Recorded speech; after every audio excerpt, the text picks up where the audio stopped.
hasta hora de la tarde tiene uno la sensación, después de 40 años trabajando en la enseñanza, de que es la hora de 1 a 2 de la tarde de un viernes cuando todo el mundo quiere marcharse.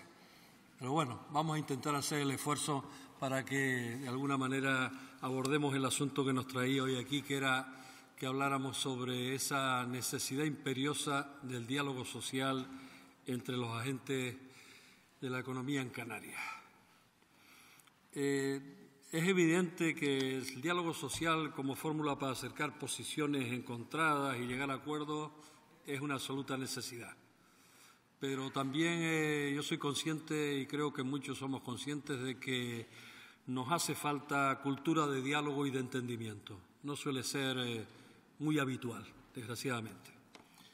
Generalmente apelamos al diálogo en los momentos de conflicto para intentar acallar la movilización y entonces solemos recurrir in extremis a la mediación entre las partes. Es decir, cuando yo he formado parte del mundo sindical y sé que cuando llegamos a un conflicto y no hay salida, pues apelamos a que hay que buscar que alguien actúe de árbitro a ver si salimos del lío en el que nos hemos metido todos porque no hay posibilidad de encuentro entre las partes. El diálogo debiera ser una constante en las relaciones entre los agentes sociales. Se torna imposible en muchos casos. ¿Por qué? Porque hay intereses de clase. Las clases sociales siguen existiendo y cuando hay intereses económicos y unos son los empleadores y otros los empleados, normalmente hay intereses de clase. Eso no lo podemos eludir ni obviar. Por tanto, hay sectores del empresariado que se comportan con responsabilidad y tratan bien a sus trabajadores, etcétera, y hay otros que su interés supremo es obtener el máximo de beneficios a toda costa, ¿no? Y la representación sindical de los trabajadores y trabajadoras intenta arañar algunas mejoras económicas, laborales y sociales para sus afiliados. No exentas muchas de estas relaciones también y de exigencias, en algunos casos, de corporativismo, donde hay que luchar a veces si lo que se está en las instituciones públicas por el interés general frente a las exigencias corporativistas. Hay un juego difícil, hay un desequilibrio en esas fuerzas desiguales y la parte más débil siempre suele ser la clase trabajadora, pero siempre hay un tercer agente, que es los poderes públicos. Y ese tercer agente, que son los poderes públicos, pues podemos examinar de alguna manera qué papel juega cada uno. El legislativo, que crea los marcos y las relaciones laborales, inclinándonos en una o en otra dirección según los grupos de presión, la ideología, las sensibilidades de las mayorías en cada momento, etcétera, según la normativa que se haya dando en función de quienes sean las mayorías en esos momentos en los legislativos. Hemos podido contemplar en los últimos tiempos cómo las conquistas de un siglo de la clase trabajadora, en cuestión de una legislatura, se han ido al traste. Es decir, y retrocedimos casi 50 años en materia de derechos laborales. Es decir, las cosas parece que no permanecen para siempre. Siempre hay que estarlas manteniendo vigilantes para que se concluyan. Recuerdo cuando, no con un bisturí, sino con una podona, se produjo la primera reforma laboral del señor Zapatero. O cuando el señor Rajoy ya ni con un bisturí ni con una podona entró con un hacha para hacer una reforma laboral mucho peor. Es decir, de alguna manera nos hemos encontrado con horas extras sin control, recortes salariales, despidos a bajo coste, contratos en precario, inestabilidad laboral, dificultades para el ejercicio del sindicalismo, en resumen, pérdida de derechos y libertades. Estos asuntos son los que marcan las actuales relaciones en el mundo laboral.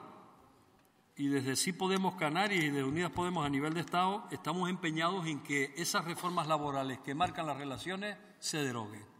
Es decir, es que si no, no podemos avanzar. Se imposibilita una parte del diálogo social mientras sigan estando las normas laborales que implican esa desigualdad tan grande entre las partes. Pretendemos, lógicamente, que haya medidas como que el salario mínimo interprofesional pase de los 900 actuales a los 1.200.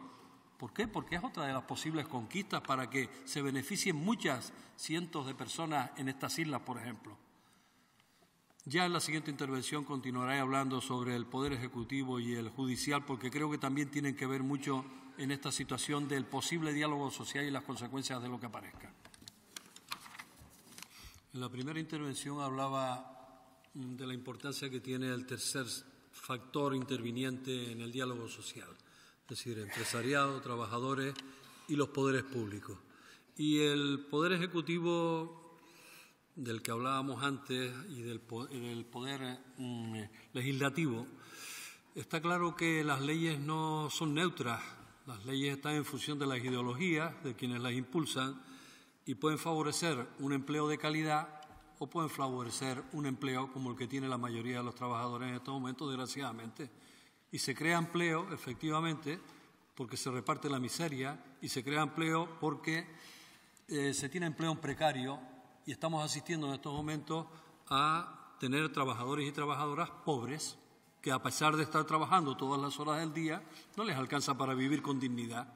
Entonces, ese es un asunto a tener en cuenta dentro de la justicia social, redistributiva de la riqueza en este país y de las leyes laborales que había que modificar, por lo menos.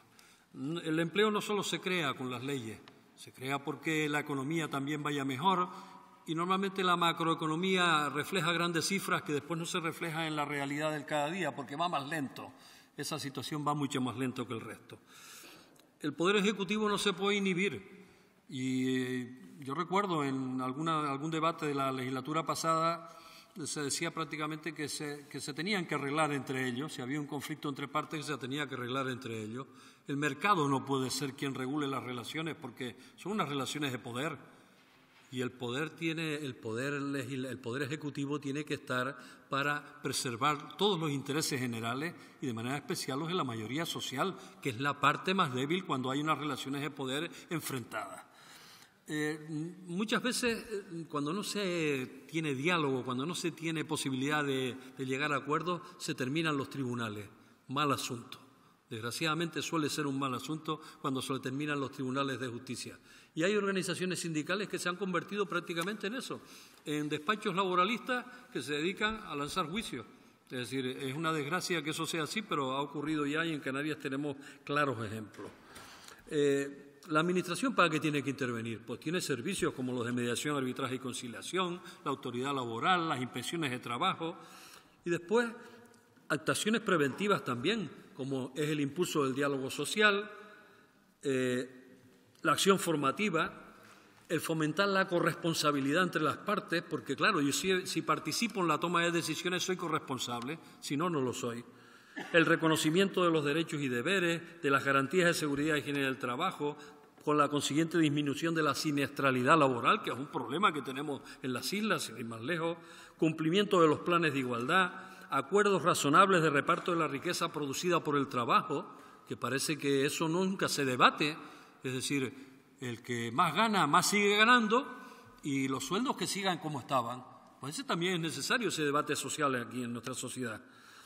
La lucha contra la corrupción, por ejemplo, la transparencia en la contratación pública, el impulso a la información, son aspectos todos ellos que todo eso forma parte de lo que al principio hacía yo referencia, la creación de ese acervo cultural necesario entre las partes para avanzar en una sociedad de corresponsabilidades en el mundo del trabajo. Porque el mundo del trabajo no solo lo forman los empresarios, es que las empresas no existirían si no tuvieran trabajadores en general. Las empresas existen en tanto cuanto también tienen trabajadores y trabajadoras que están en ellas. Pero si hay posibilidad de corresponsabilidad es porque de una de las partes cede su poder en el sentido de reparto de la riqueza, de no esclavizar a la otra parte, etcétera. Esa es una situación en la que habría que entrar de alguna forma. La representación de los trabajadores en este país pues está repartida en general. En el mundo laboral está el sindicalismo denominado de clase, apenas aparece el sindicalismo corporativo, pero tengamos en cuenta que en Canarias la gran empresa de las islas es la administración pública. Las administraciones públicas son la gran empresa de las islas. Y ahí el sindicalismo no es el mismo.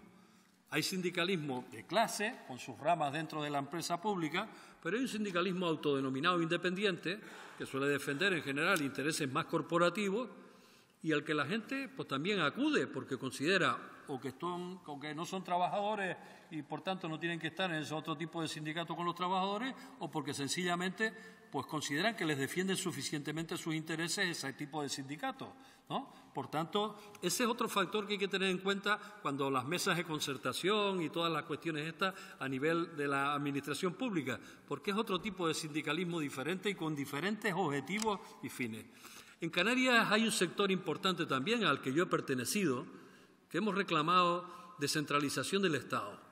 Y en esa descentralización entra la reivindicación de un marco canario de relaciones laborales. Es decir, tener la posibilidad de competencia en las relaciones laborales dentro de Canarias, cosa que hoy en día pertenecen al Estado. Por tanto, yo sí creo que esa es una línea que tendríamos que seguir de alguna manera profundizando en ella en una futura reforma laboral. Cuestión fundamental. Hay un sector del empresariado en Canarias que está beneficiado de exenciones fiscales, de la IEM, de la RIC, del IGID, etcétera, de la zona SEC. Hay una serie de beneficios, pero esos beneficios tienen que tener una contrapartida, tienen que tener un tipo de contrapartida, que es que hay que crear empleo decente, que hay que crear condiciones laborales suficientes para la gente, que no puedes estar beneficiado de lo público sin contribuir para el estado del bienestar, que son nuestros derechos ciudadanos, y después, por otra parte, estar sin colaborar suficientemente en lo que significa la cuestión de la fiscalidad. Por eso nosotros defendemos que toda aquella gente que reciba sus exenciones fiscales o beneplácitos por parte de los gobiernos, etcétera, en las leyes, tiene que contribuir de alguna forma a que sus empresas pues tengan empleo decente, a que haya empleo estable, a que no haya salarios indignos, a que no haya horarios extra. Y por tanto la Administración tiene que velar de alguna forma porque se cumplan las normas. Y ahí viene la cuestión de la inspección, de la autoridad laboral, etcétera.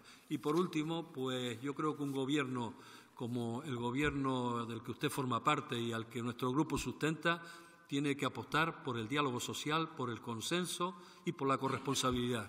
Muchas gracias. Muchas gracias.